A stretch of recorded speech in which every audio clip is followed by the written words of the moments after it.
thinking about that sense of embeddedness, the question of how far the embedded or intertwined nature of all of these economic strands come together, that seems to be more on the mind of many people in the administration at the moment. But as I said at the beginning, we'll say again, I think you could talk to different people from the administration and get very different views about what they think is most important.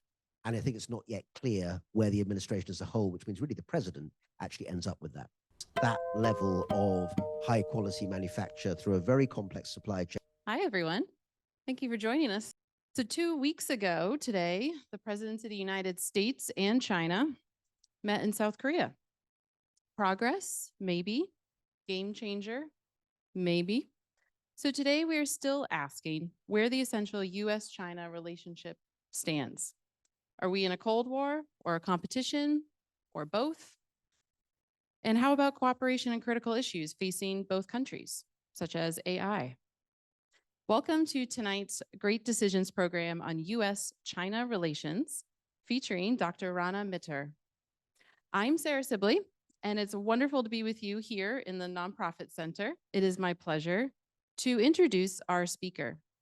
Dr. Rana Mitter is currently ST Lee Chair in US-Asia Relations at the Harvard Kennedy School, previously teaching at Oxford.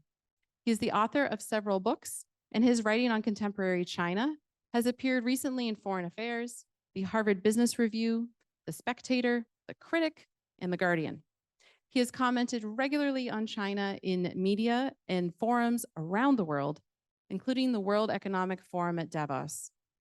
He won the 2020 Medlicott Medal for service to history and awarded by the UK Historical Association, and is a fellow of the British Academy.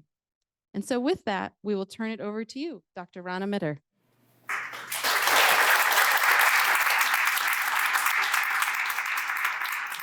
Sarah, thank you very much indeed for your very, very generous welcome today. And to you, Harrison, and everyone else associated with WorldBoston, it is a great pleasure to be here this evening. And I particularly have to thank all of you who actually took the trouble on this rather rainy night to come in person to join us here in the hall. For all of you who are on Zoom, you don't know what you're missing. There's a fantastic vibe here in the room. Make sure you turn up in person next time.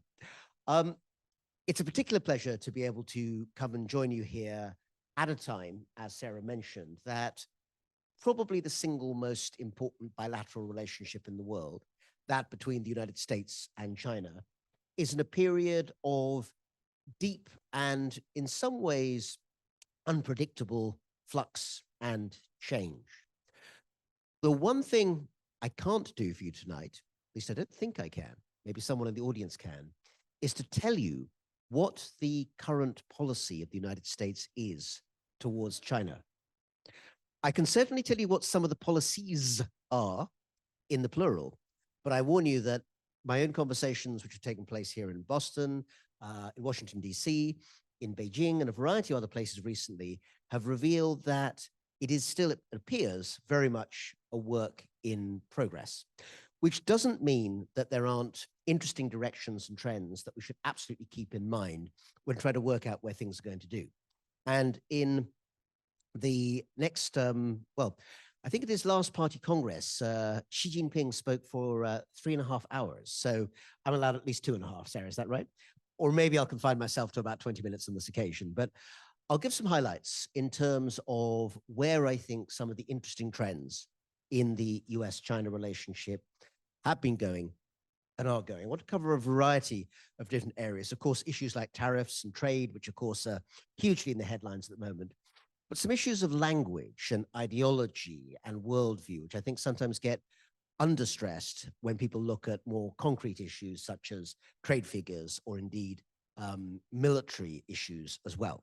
All of them I'll touch on at least briefly. And again, we have plenty of time for Q&A, in which I hope we'll develop some of these sorts even further. That is, again, if the technology is with us. So let me start, if I may, with a quick flashback to the previous administration.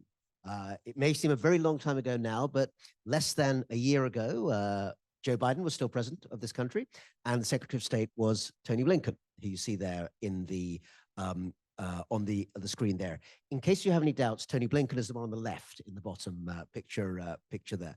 But we have here, I think, images that suggest in some ways the real contrast in the attitudes of the United States and China towards each other, even during the last administration. This is all during the Biden years, because if you really thrust your mind back to March 2021, that was, of course, still very much during the COVID period. You'll remember that everyone was pretty much locked up in their houses or apartments.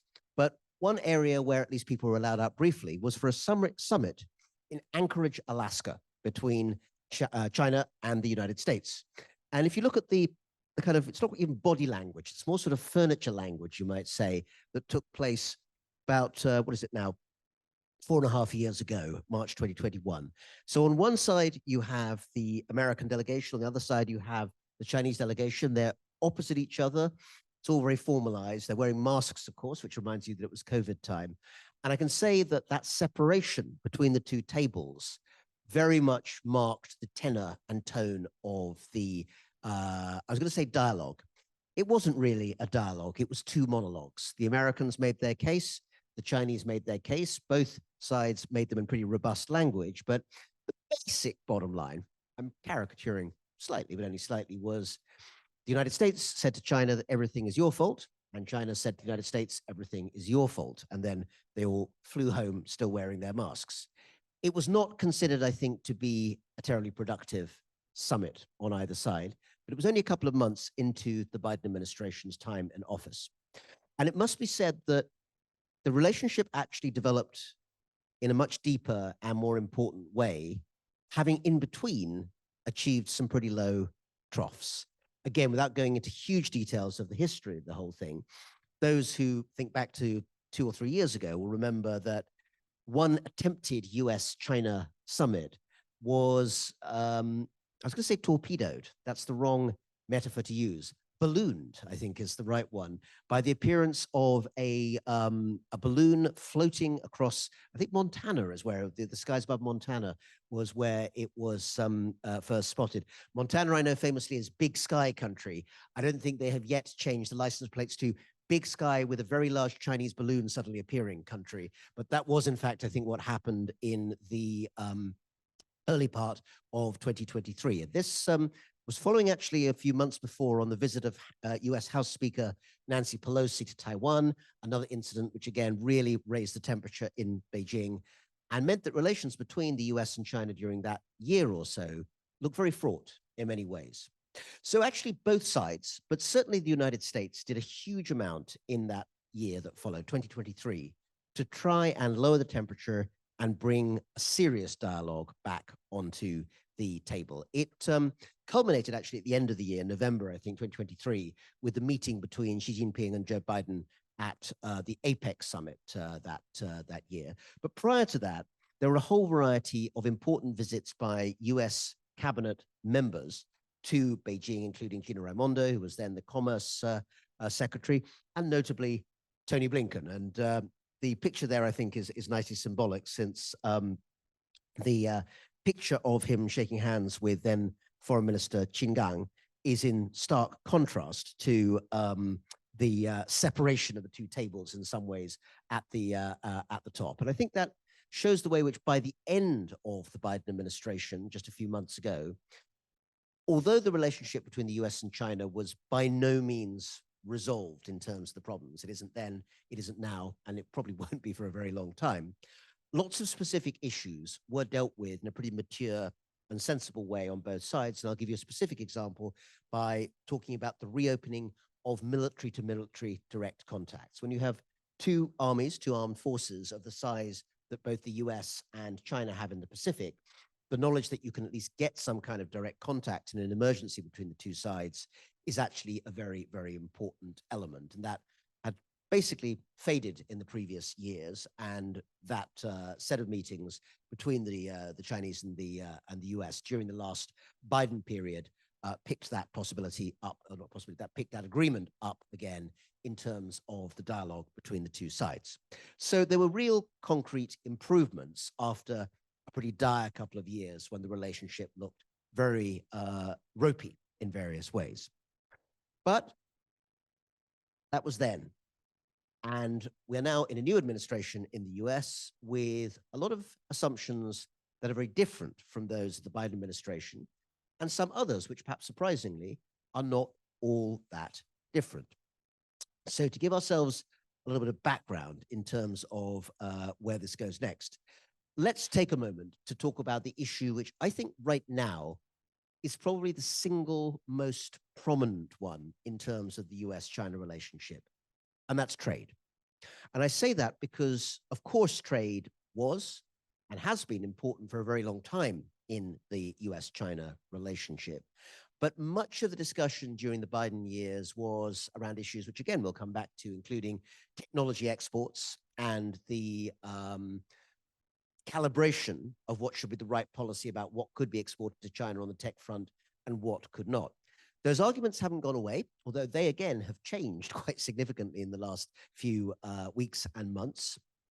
But overall, when you look at what President Trump was saying when he came into office, this sort of chart is essentially what he was getting at. He has, of course, a particular set of issues around trade deficits in particular, not just with China, but with the entire world, as has been seen after the Liberation Day tariffs of April of this year, which essentially put tariffs across pretty much the entire world.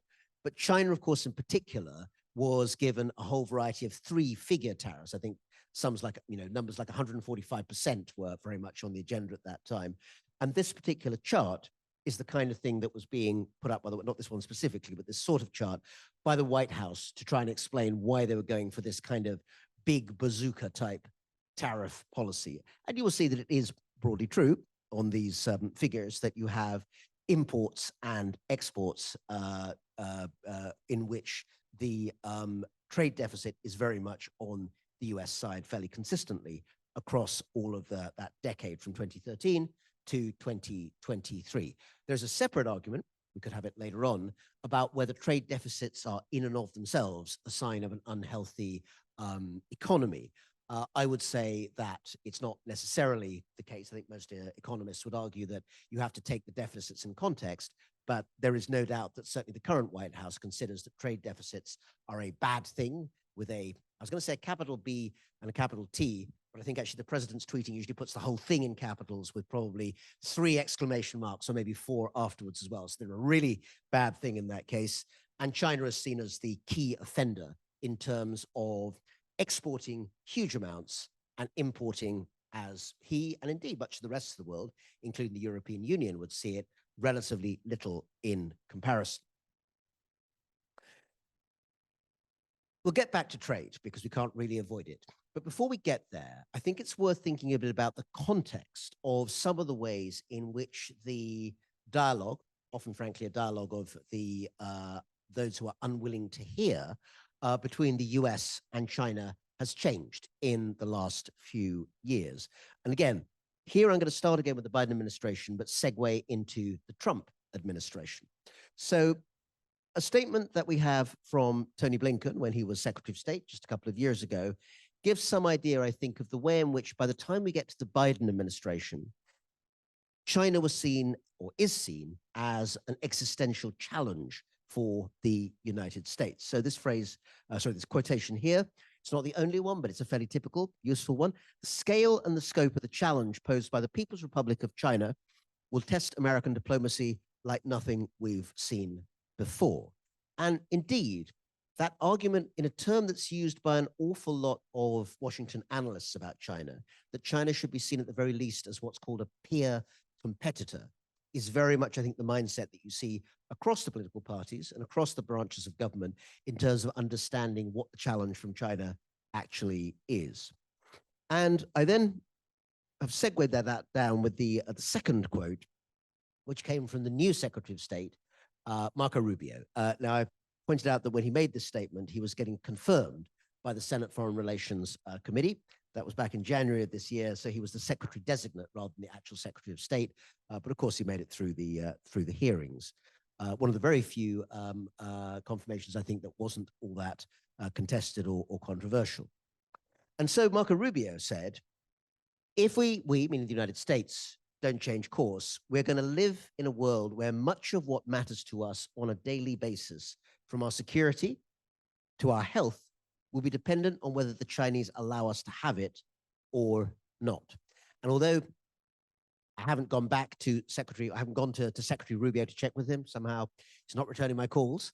But I think it would probably be fair to say that if we think about the arguments and the confrontations we've had in the last few weeks about, for instance, more tariffs on China versus China constraining critical minerals and rare earths, for instance, that phrase there about whether the Chinese allow us to have it or not is probably what Marco Rubio had in mind at that point. And of course, the situation we're in now, where China is probably one of the very few countries in the world that is able actually to throw back a challenge on trade or on aspects of security at the United States, which the United States cannot immediately overcome through its own resources. That has, I think, concentrated a lot of minds in Washington and beyond. So these are sort of quotes to give you the run-up, as it were, to where we are. And I think in some ways, the Rubio one looks quite prescient in a certain sort of way. But continuing with this question of language and how the two sides talk about each other, let's spend a little bit more time. But those are two, and again, reminder, got Tony Blinken and Marco Rubio there. So obviously two senior and prominent secretaries of state on the US side. But China, of course, has a view on these issues as well. And here I'd give you a couple of quotes even, from two of the very prominent thinkers in today's debates in Beijing around international relations. I'm guessing, although I don't know, there are at least some people here who are quite familiar with China. For those who aren't, it's worth noting that the university environment and the think tank environment in China are very closely linked, particularly when it comes to international affairs and foreign policy, not dissimilar to some parts of the United States, including, of course, the city of Boston, where there are many universities, think tanks that operate in cooperation with each other. So these two thinkers, Professor Wu Xinbo and Professor Dong Wang, are scholars, but they're also people whose worldview tells us something quite significant about wider thinking on foreign policy in China. So the first quote is one that, again, has a certain sort of prescience and a certain sort of, how can I put it, urgency in terms of another issue, which is already clearly becoming very central to the near future of US-China relations. And that, of course, is Taiwan and its future. So let's take this quote here. So Wu Xinbo, bearing in mind this was this was a comment made to essentially, as much as anything, explain the US position on Taiwan to a Chinese audience, saying the US believes that because of the so-called Taiwan Relations Act, the so-called Taiwan Relations Act is the Taiwan Relations Act, which was passed in 1979 through the US Congress, and saying because of that, they have, quote, obligations to Taiwan's security and therefore, quote, have the right to develop relations with Taiwan, especially in terms of military cooperation. In other words, this is a statement of what is very much an official and long-held Chinese position, that Taiwan is a province of China and that essentially at the end of the Cold War, through bad luck and happenstance, the revolutionary insurgency of Mao Zedong, Chairman Mao, was able to conquer all parts of Chinese territory except for Taiwan, and that this is essentially unfinished business. Wu Xinbo goes on to say, the US believes that Taiwan is a so-called democratic regime and they should support Taiwan's, quote marks, democracy.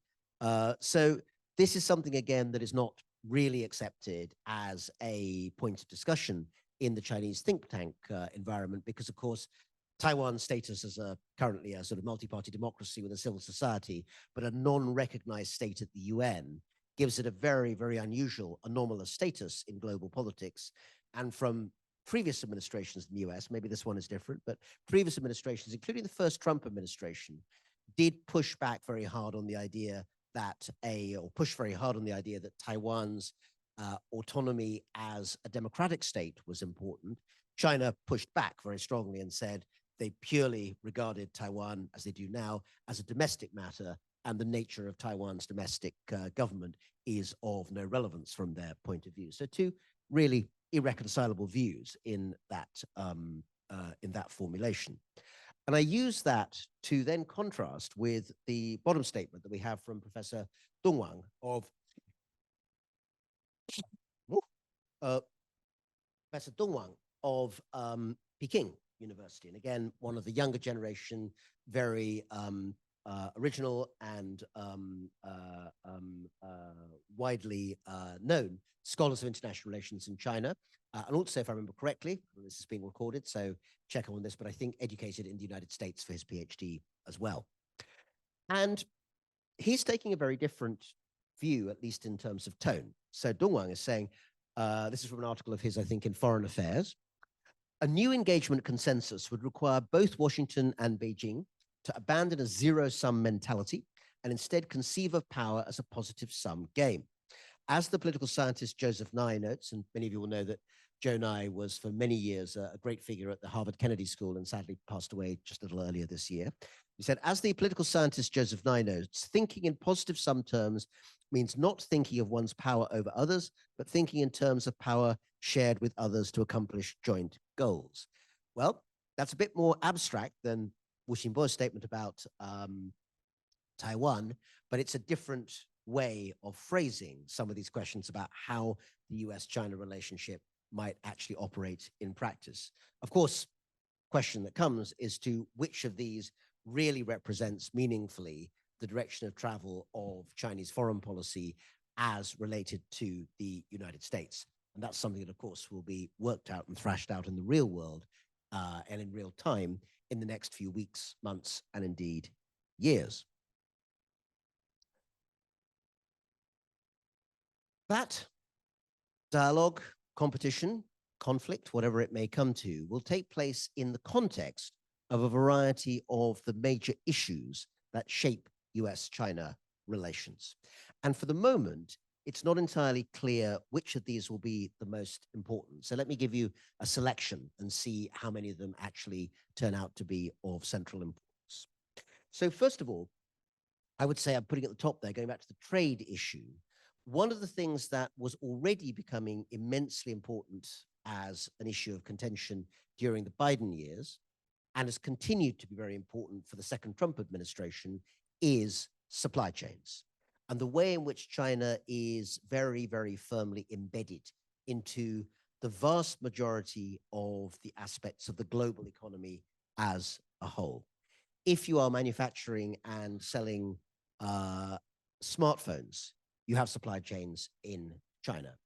If you are manufacturing and selling kitchen cabinets, you probably have manufacturing supply chains in China. In other words, at almost every level of the global manufacturing world, with the exception to some extent now of really, really cheap goods, like very cheap plastic toys, cheap clothes, many of which are now made in Southeast Asia, or in some cases even in East Africa. Once you get to the point where you get from medium value to high value products around the world, it's quite hard to find supply chains that don't meaningfully involve China, particularly when it comes to value-added manufacture.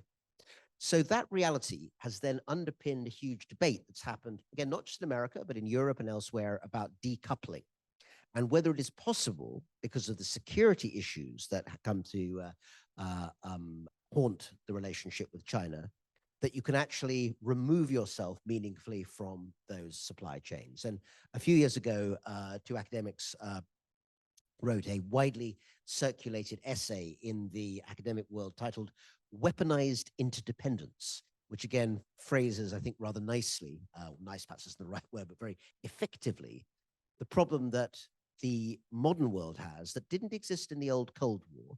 Sometimes the metaphor of the Cold War is used for the US-China relationship. Sometimes it's accurate, sometimes it's not. But one of the things that is very different is that the level of economic interdependence between the two sides, because China needs the US market, needs the European market. It can't get by simply selling to friends like Russia. And of course, the Western world needs those supply chains and the manufacturing value added in China. Yet the two sides are clearly politically further and further apart in many ways. That phenomenon is at the heart of whether it's meaningful or practical to decouple. The second issue that comes from that is one that is becoming particularly relevant in perhaps the hottest topic. And I know that where is Zahang, our green room scholar who's here tonight at the Pardee School at BU. He's mentioned tonight to me that he's very interested in artificial intelligence, and I hope we might get a question from him or a thought later that reflects on that question.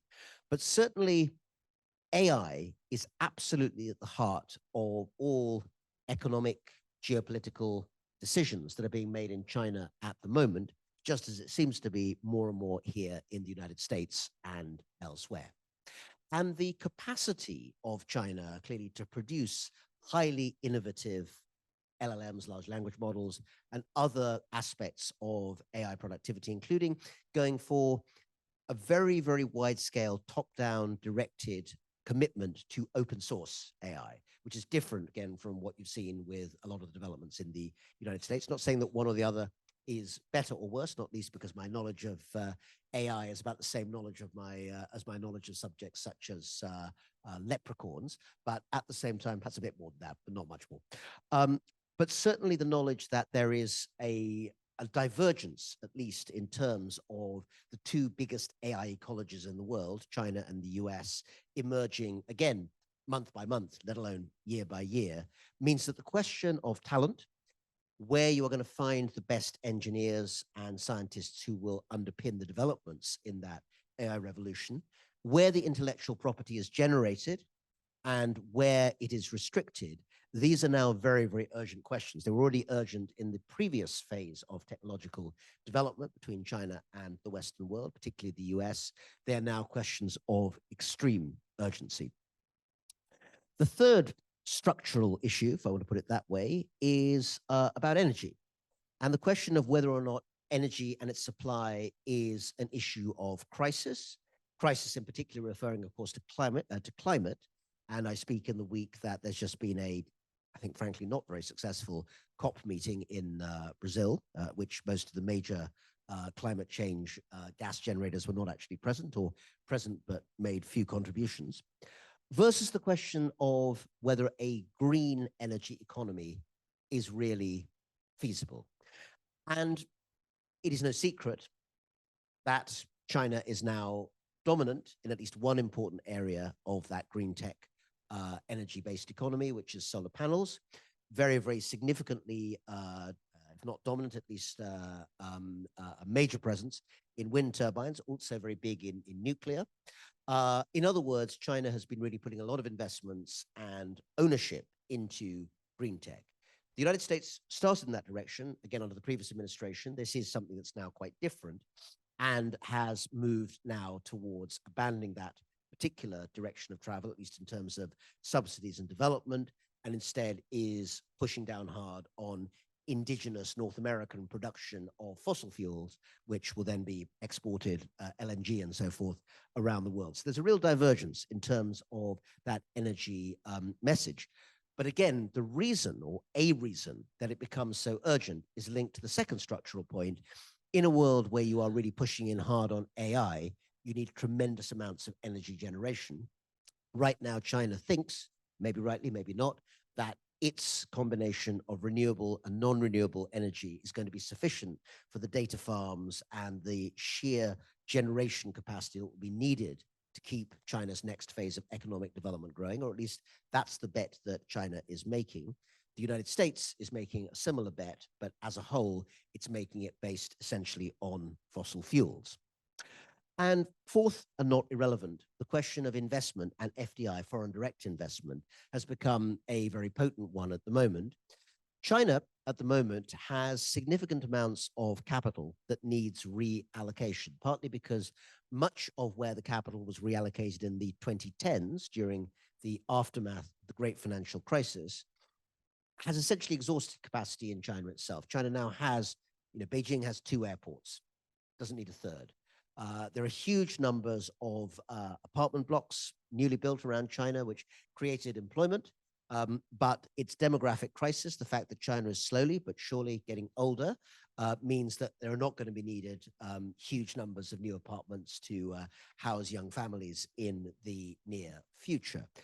All sorts of things essentially mean that China can and probably will find that it's more productive and profitable to export some of that capital, and much of it is going to places like Southeast Asia, where the Global Development Initiative, the sort of successor to the famous Belt and Road Initiative, is beginning to make a real impact in terms of Chinese developments. We can see showcase items such as the relatively new Bandung to Jakarta high-speed rail in Indonesia. We can also see a tremendous amount of investment, again, in other less glamorous but visible areas such as the aforementioned solar panels and green energy provision. So this, I think, is what both sides, this has happened previously, of course, this is not an AI picture, it is real, but trying to recapture the moment. Yes, it was going to be AI, I would have perhaps given them both little baseball caps or something. Both sides, I think, are trying to get to recreate this moment next spring. And from the way in which the vibes and the aftermath of the meeting that Sarah mentioned just 2 weeks ago in Seoul, the meeting of Presidents Trump and Xi on the sideline, from the way it was put forward, it seemed that both sides are essentially trying to avoid difficult questions. Neither one really mentioned Taiwan in any meaningful sense. But nonetheless, the feeling also that in spring 2026, both sides seem to be indicating, certainly the US side explicitly, the Chinese side by not denying it, that April 2026 may be when the big meeting happens in Beijing. But there's no point having a meeting, or at least I would say there's no point having a meeting unless you have something to meet about. So the question of what the agenda is going to be, will there be deals on tariffs? Will there be deals on Taiwan? Will there be deals on technology exports? Will there be deals on something that doesn't begin with the letter T? All of those things will be under consideration in the lead up to that particular summit. And in doing so, I think the US will be thinking about very, very hard about the question of how it is possible to deal with the only country in the world that is genuinely a peer competitor in geoeconomics, security, and more in terms of values. The old language that was used even until the last administration on the US as a champion of human rights. This is not the kind of dialogue that the current US administration is seeking to have with China or indeed with other countries either. And therefore that gives China a kind of opening that it's quite happy to take. But it means that in areas like international institutions, such as the United Nations, we see a much more Chinese-driven discourse emerging in those institutions, as opposed to one that at least previously was quite heavily driven by the US. This case here is an example of something that was tried out quite seriously, I think, a few months ago in the first months of the Trump 2 administration. And it was an idea, you may have heard about this if you keep an eye on China and the US, of what people were calling either the reverse Nixon or the reverse Kissinger, depending which of those two gentlemen you think were more responsible for the event that you see there on the bottom left-hand side. I'm sure I don't need to tell a WorldBoston audience of such expertise that we have there, of course, Chairman Mao and Richard Nixon famously meeting in February 1972. The first meeting between really the first kind of official meeting, even though it wasn't fully diplomatically recognized, since 1949, when Mao's China had been founded and, of course, did not get to set up diplomatic relations with the US. So this was a moment at which Nixon and Kissinger had strategized to essentially pull the Chinese away from their former communist allies, the Soviet Union, with whom they'd fallen out big time a few years before in 1960, and instead, for a period, arrange an ideologically very bizarre situation by which the US and China were better friends with each other than China was with the Soviet Union. And really, it wasn't until recent years and the relatively new friendship between Russia and China in the 2010s and 2020s, that situation was really fully reversed.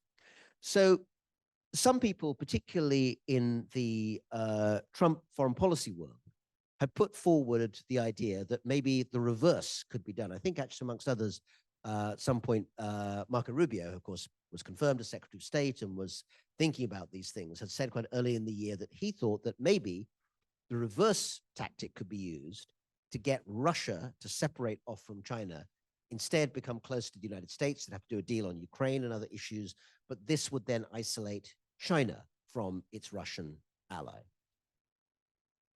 This policy really did not work out. I don't know quite how seriously it was really tried, but neither China nor Russia gave any indication that they were seriously considering actually separating off from each other. And there are all sorts of structural reasons, if you think about it, why it was a rather unlikely outcome. Russia and China are neighbors. They have hundreds and thousands of miles of border between them. There's also, of course, huge amounts of traffic between them in energy, in resources. They're sharing technology in terms of Russia's war in Ukraine. From all accounts, China is not directly sending weapons to Ukraine, but it is helping to supply parts which Russia can use, not least because, of course, China is extremely interested in finding out how effective or otherwise those Russian weapons are in an actual combat situation, since China has not actually been directly involved in a war since 1979 when it invaded Vietnam. So this hope that this picture of a kind of new global reconciliation and realignment in 1972 might be reproduced 50 years later or 52 years later in 2024, 25, turned out, or so far has turned out not to be a successful parallel. But it is an example, to be fair, of how creative thinking has certainly been visible in terms of how the US should manage that relationship with China.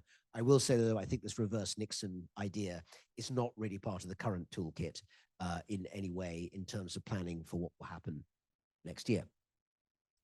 And just a couple more. In terms of tariffs, we have the White House here making its sort of statement as a kind of opening gambit in terms of where they may go in terms of technology restrictions. That will certainly be one of the issues that will be discussed in the next few months as preparations are made for the summit. And also, I think the Taiwan question, I mentioned it briefly, I'll bring it up again. This gives you a sort of idea quickly about the way in which the State Department, I think, has changed some aspects of its policy. On the one hand, there is still defense assistance for Taiwan, but the all-out support that certain previous administrations, including the Trump 1 administration, put forward for Taiwan appear in some ways to be less strident, less robust than perhaps they were. And there's some doubts about Taiwan as a trading partner. Taiwan has also had tariffs placed on it in terms of exports. So the administration's trade policy and its defense policy when it comes to Taiwan are not necessarily pointing in the same direction. And finish with this thought. Taking a really kind of broad horizon, maybe a bit too much of one, but why not, for our final thought, give it a go. Where might the US-China relationship be in 20 years from now? Perhaps we can all gather here in Boston to answer the question. These are not answers, they are suggestions, but let's put them out there. Briefly, I would say here are 4 things to think about. I think the divergence that we see now in energy policy will grow and continue to become even more real. Something more fossil fuel driven from the United States, at least for some time, and something more green tech driven over time from the Chinese side. The second is that, not unrelated to that, science and research and technology environments will become more separate between China and the United States, particularly as it becomes harder for Chinese scientists to work on high-tech applications in the US. And China maintains what are, let us not forget, extremely high barriers for foreigners getting involved with high-tech projects in China itself. Both sides are throwing up walls. I'm not particularly sure at the moment that those walls are going to reduce anytime soon. The third point is that I think that in our seemingly quite illiberal age, the overall Chinese worldview politically, I mean, this is Chinese in terms of the Communist Party rather than necessarily a wider Chinese population, of a combination of ideas of social welfare and authoritarian government might become more popular, particularly in the global south, than would have seen the case in the age of democratization 15, 20 years ago. And in the 20 years to come, I wouldn't bet against that more illiberal turn becoming more prominent around the world, where Chinese ideology, therefore, may find it has a more favorable ecology. And the final thought, a possible division of the world into hemispheres of influence. At times, it seemed as if thinkers within Washington, let alone in Beijing, have felt that maybe the division of the world into not East and West, but Western Hemisphere and Eastern Hemisphere, particularly with the southward turn at the moment here in the US towards more attention to Latin America, and perhaps, if not less, at least not necessarily an increase in terms of East Asia. This is not a settled question now, but thinking in terms of how the world would look very different in 20 years if that trend were to develop and continue, I think is again the kind of thing which no doubt WorldBoston is very much set up for a proper consideration of. So Sarah, I will finish those comments there so that we have open up a bit of time for discussion. Thank you. Perfect. Thank you, Dr. Rich.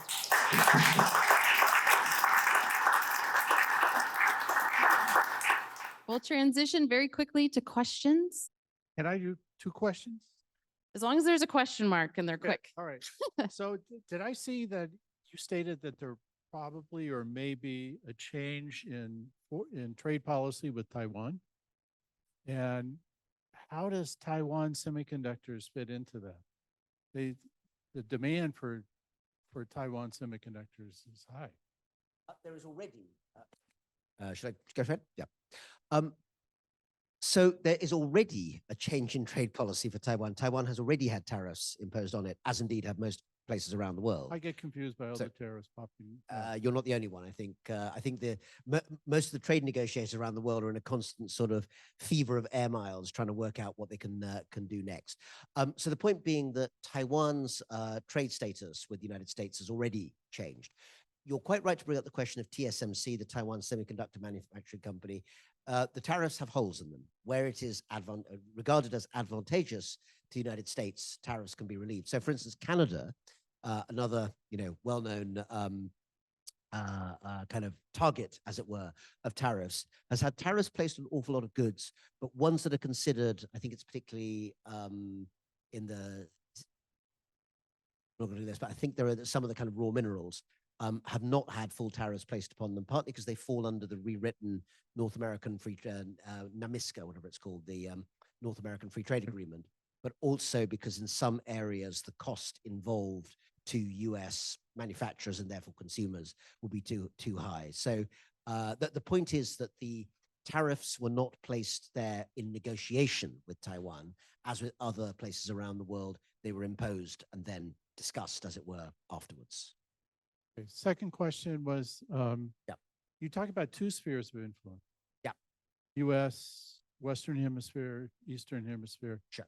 Why not 3, where Europe is the 3rd? Oh, well, that's a really interesting question. Why shouldn't Europe be the 3rd sphere of influence?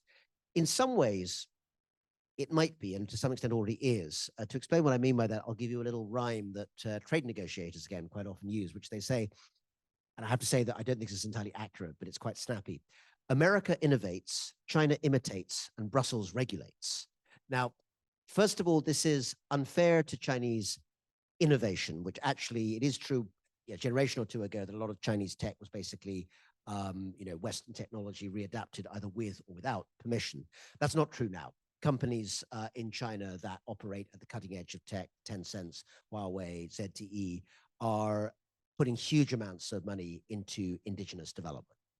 But it is still true that regulation in terms of the European Union and its capacity to create norms around the world is very, very powerful indeed, because the EU is still a major international trading partner for so many places, and because its regulations make it essentially a kind of gold standard for how you import into Europe. The problem with that is that in some cases, the regulations involved, particularly around AI, for instance, are ones that have prevented, at least in part, the development of new startups. One of the biggest arguments happening in Europe right now, and I've certainly sat in on a few of them in recent weeks, is can the EU deregulate some of its rules around issues including tech? Can it also create significant pools of venture capital to be able to compete with the United States? I think the competition with China is a slightly different thing, on the grounds that the way in which the Europeans, and slightly unfairly, would characterize the US scene is that there are huge pools of venture capital, but almost no regulation whatsoever. So basically, AI companies can do whatever they want. And that is one of the ways in which Europe is and will remain powerful as a normative power, and one that has the capacity to develop that kind of potential capital market and then technology market. But Europe doesn't have an army. China has a very big one. US has an even bigger one.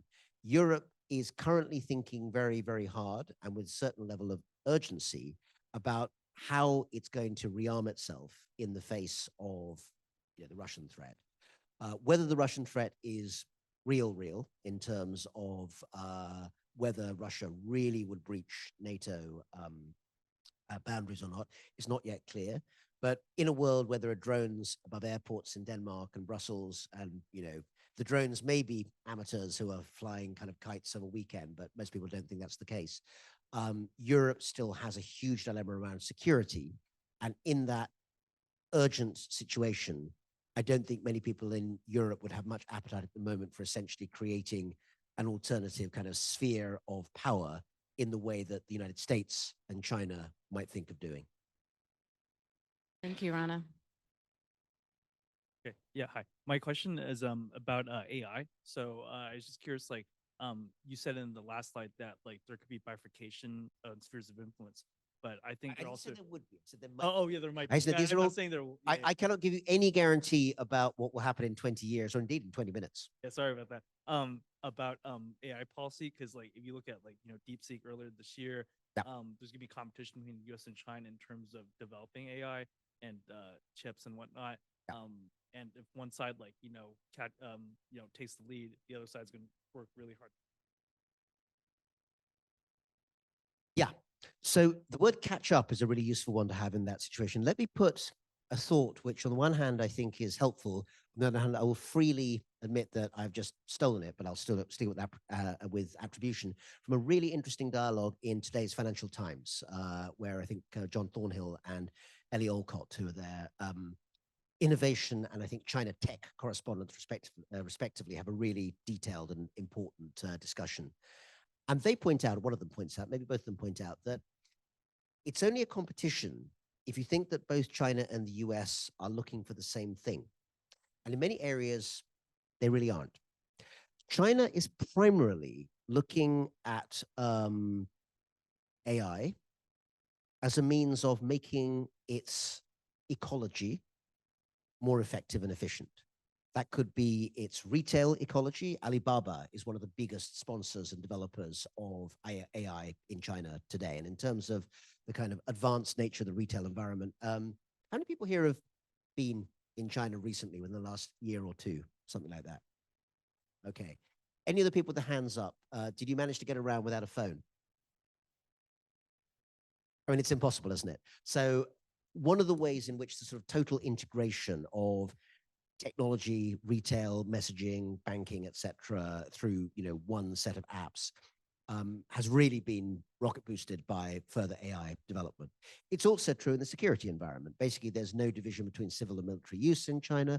There's privacy laws, but they apply really only to private companies like Alibaba. The government can obviously take whatever data they want. And that gives a huge advantage when it comes to processing data, which is one of the reasons why so much of the best Chinese AI, as I understand it, in my previous comment about leprechauns, but as I understand it, is that the capacity to crunch huge amounts of data that's freely available gives you tremendous capacity. But that's a rather different goal from what you might call the rather quixotic, is that the right way to put it? Quest in Silicon Valley for AGI, artificial general intelligence. The singularity, the kind of big thing that's coming to absorb us all and turn us into, happy creatures who live forever and, can spend all our time watching, not watching Netflix or whatever, and providing a permanent stream of income for these big companies. No offense to Netflix, other streamers are available, many of them, quite a lot of them in China, actually, to be fair, ETE to name but one. In other words, I wouldn't suggest that that kind of sort of bigger commercialized destination that Silicon Valley is looking for is necessary, or even philosophical, you might say, is completely separated from what's happening in China. But in China, it's much more commercial. It's much more governmentally driven. And by the way, it's much less likely at the moment, it would seem, to create a stock market bubble. Right now, we don't know if we're on the verge of a stock market bubble or not. Yes, we are. We don't know. Yes, we are. But in China, whatever the faults with AI, and there are many, not least in terms of surveillance society, the stock market is in that area being quite heavily and carefully regulated. One of the reasons being that China, as I mentioned, as you know, half a decade ago, has had a massive deflation of its housing boom, and having had one massive and very destructive boom that's really kind of knocked, quite a lot out of the economy. I think the Chinese authorities thinking that let's have another great massive boom with AI and knock even more out of the economy is a rather less attractive prospect. It would appear that the level of regulation either of the stock market or of AI in the United States is a little lighter. Was that tactful enough? Hi. So there was this paper in International Security, and it was titled "What Does China Want?" Oh, yeah. And it David Kang et al. yes, yeah, and it basically talked about that China does not want to be a hegemon. Hmm. And then there was a article where it suggested that the national defense strategy will focus more on the United States or focus or prioritize the homeland as opposed to the China threat. And I'd imagine that comes from somebody like Elbridge Colby. Mhm. And then you had on the opposite side, Rush Doshi going against Yep. that debate. So I was wondering if you could shed more, ideas about, Yep. is it growing, that possibility of position of many people in the government where China is not seen as that peer competitor, more towards that peaceful, coexistence? If I work for the government, I could tell you that. I can assure you that that I don't. All I can tell you is what we can observe at the moment, and I don't know whether or not it necessarily builds up to a direction of travel. But I think it's fair to say that the current administration, when it comes to China, has really concentrated on trade more than any other issue. Taiwan has not, for the moment, for instance, and its security has not become a kind of primary issue. This is different from the first Trump administration, where key figures such as Matt Pottinger, Deputy National Security Advisor, Secretary of State Mike Pompeo, were very, very much, putting Taiwan to the forefront of what was discussed. That doesn't appear to be the major preoccupation of the administration at the moment. In contrast, the tariffs up and down and up and down, and the often very urgent and short notice discussions about what the levels are going to be and what can be imported and what can't, along with a certain amount of discussion on tech restrictions, I think that those show what you might call revealed preference. Administrations of any sort have relatively limited amount of time and resources to think about issues. And at the moment, those issues, particularly around trade, really seem to be at the heart of what they want to do. Now, trade doesn't just mean bilateral trade.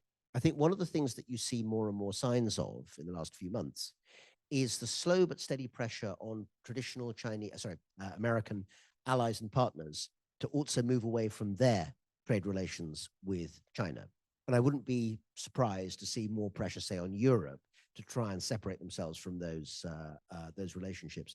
The difficulty with that, and again, I bring you back to this thought there about supply chains, is that, let's just take one company because it's very well known, Apple. Apple is a company that essentially has built its model, at least for iPhones, very much on the capacity to be able to provide huge numbers of components and assembly in China. And even if some of that gets moved to India, which has been their immediate response to the Trump administration demanding that become less dependent on China, that really refers only in the short term to final assembly of those components, because there is nowhere, and certainly not in India, that can produce that level of high quality manufacture through a very complex supply chain overnight. All of these things take many, many years to build. So I think thinking about that sense of embeddedness, the question of how far the embedded or intertwined nature of all of these economic strands come together, that seems to be more on the mind of many people in the administration at the moment. But as I said at the beginning, we'll say again, I think you could talk to different people from the administration and get very different views about what they think is most important. And I think it's not yet clear where the administration as a whole, which means really the president, actually ends up with that. My question has to do with, over recent decades, China has done a lot of direct investment into Latin America and areas of Africa. And since the U.S. is now focusing mostly on trade, are we doing anything in the foreign direct investment side? Are we aware of China's success in doing that in the Southern Hemisphere and in Africa? That's a very good question and a good one to end with as well, I think, because it points towards the future. The answer is yes. I think that there is a lot of awareness in the US, but the model on which it's based is changing very rapidly. So when you talk about FDI, I'm sure many people here will know that this term BRI, Belt and Road Initiative, is a sort of holding pattern phrase. It's changing now, actually morphing into GDI, the Global Development Initiative. The two are not quite the same, but they're related. And that has been used essentially, what it is essentially loans made from a variety of, initially from Chinese state-run banks, usually with maturities of around 15 years or 20 years. So a lot of them are coming due now, having been placed in the 2010s. And they have a mixed record. Some of them, such as the ability, for instance, to provide 5G communications provision in various Latin American countries, Brazil, I think one example of that, or Indonesia, have worked out okay. Others, notably the port project in Colombo in Sri Lanka, have ended up in a sort of fiasco situation, really. But one of the things that's been less noticed is that by 2020 or so, about 5 years ago, China, Xi Jinping in particular, started getting increasingly unhappy with the way in which essentially, you never hear this phrase, but basically Chinese taxpayers' money was being used to invest in a whole variety of projects that didn't bring in much profit to China. They provided influence, but they didn't necessarily provide actually much financial comeback. And as you will have noticed, 2020 was a quite difficult year for all of us in the world, not least because a lot of economies around the world started to suffer quite badly when the entire world shut down. And as a result of that, much of what's now been happening is that China's private sector, which is private in the sense of having stock market valuation and all that, but is still heavily directed by the state in many ways, has been encouraged to go into those markets instead. So the nature of Chinese FDI has changed quite significantly. Rather than being big globs, technical word there, of money from Chinese development banks, which is highly opaque, instead it comes from investors in that sense. The second part of the question about what we're, meaning not just the United States, but the Western world is doing. The closing down of USAID, for instance, means that America, at least for the moment, America's very long tradition of development assistance given as aid seems to have really been almost entirely cut off. Not 100%, but very substantially. And other major aid donors around the world, Japan, United Kingdom, the EU, have reduced the amounts of straight aid that they're giving, although they're not cut at the level of USAID. What has not stopped is the search for investment possibilities. So in terms of investors in the wider world seeking to find opportunities around the world, those are still there. The difference is that I think it's still fair to say that China's companies will operate on a different sort of risk calculus. Putting in 5G provision is, in the short term, not very profitable. So even if you're a private sector actor, you need to have a kind of state backstop to make it something that will eventually pay off maybe over 5, 10, 15 years. The equivalents of those sorts of companies, I'm just sticking to 5G for brevity for the moment, in the Western world, Ericsson, Ericsson, Nokia from Europe, and Samsung from South Korea, don't have that kind of backstop and can't offer the kind of pricing that China is able to do through subsidy.